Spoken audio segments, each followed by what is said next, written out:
Dr. BANERJEE, one of the visionary educationists.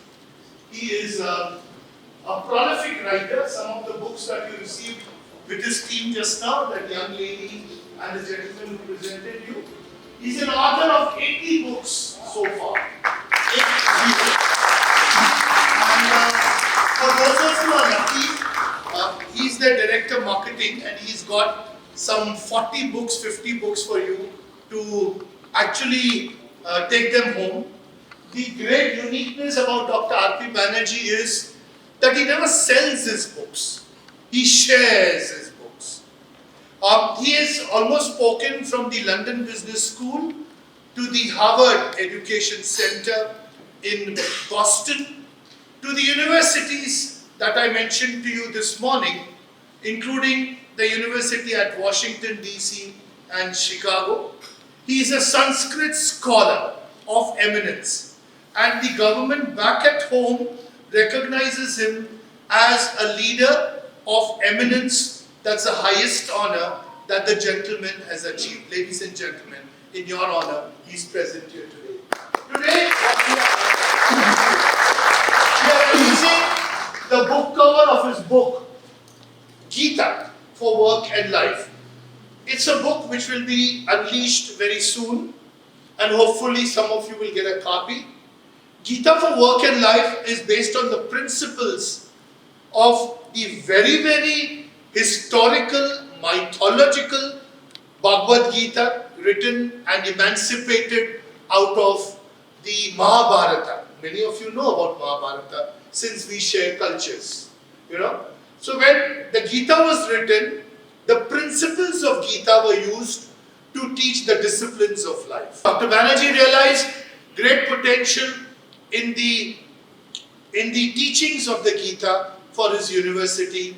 I am very happy to tell you, sooner than later, in a few months, we'll be releasing the logo of his university everywhere. Being associated as one of his strategic partners, I feel it morally responsible to share with you some of the finest talent that you want, either in data analytics, which is an upspring field, or in the field of artificial intelligence. They have a set of 50 students who get trained under the tutelage of experts. You could be, if you want to get them to your companies, please get in touch. Show your face, sir, to everybody. Stand up and smile. Hello. You could get in touch with Dr. Saha and Jayanta. You know, we sing in our national anthem, Jaya He. So his parents thought we'll call him Jayanta as a Jaya He to mark the blessing of this child. Ladies and gentlemen, we now unleash the logo. Please present the logo to everybody. Okay, can you turn and show the book cover? Ladies and gentlemen.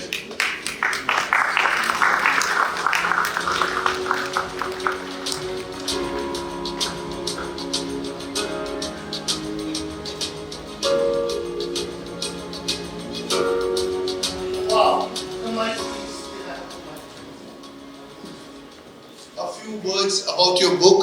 Of course, you have a speech to give away today and share your knowledge. I'm very blessed that you're with us today. Good morning, everybody. Namaste. I'm very happy that Dr. Bhatia has announced this, releasing of book cover here is the right forum. The leaders of Sri Lanka, I guess most of you are leaders from various walks of life, from industry, from education, from social sector, from organizing activities, entrepreneurships, every sector. This is a great opportunity because, work and life is something which involves every human being on earth. And it doesn't have any barriers of the nations and any kind of identity other than the human being as the only identity. I believe in the universality of human person, and really, truly speaking, I don't believe in any other boundary conditions for human being. However, it's there. We need to rise above that. There are certain principles which can be followed anywhere and everywhere. by anyone of any description, and that's what has been highlighted. Bhagavad Gita is not a scripture from my point of view. It's a scripture followed by many people, millions in India and many other places in the world. I consider it as a source book of human values. Human values is something which is needed for us to make our society grow perpetually, living together and living in the same spirit, with the same conditions of highlights in the life and art is really very important for modern society. When we are advancing towards technology and we are attempting to create things artificial, even some days from now you will find the life is getting created artificial. It's almost done, and only certain levels, certain next levels are needed that will come. But even then, the human being, the traditional human being, the way we have come to earth, the way we survive, we live on earth, we have a responsibility for those who are to our right, to our left, to our front, to our back, and those who we cannot see at all, those who are far away, those who are living in different conditions, struggling with the factors of life. We, the educated people on earth, we, the people who are otherwise privileged, we, the people who are otherwise having control over the resources of earth, to a great extent, we have a moral responsibility to at least think for others who are not privileged that way. I guess, I believe universality can solve to a great extent that first we need to have understanding and appreciation of people, along with us. We belong to them only who may or may not consider belonging to us. We belong to everybody who may or may not have the understanding of belonging along with us. So let's have that journey. Bhagavad Gita shows that your work, your thoughts, these are actually determining factors for your life. I just refer to Majjhima Nikaya. Lord Buddha at one point of time had told Aniruddha that you see, the work is something which arises out of the thoughts. And that's the fact. If your clarity of thought is there, the quality of thought drives the quality of action. And if that is taken care of, a good thought would always bring in good action. And a good action will result in good practice, habit. In organizations, we teach organizational behavior. And the behavior would be our finest one, something which is accepted and acceptable to everybody.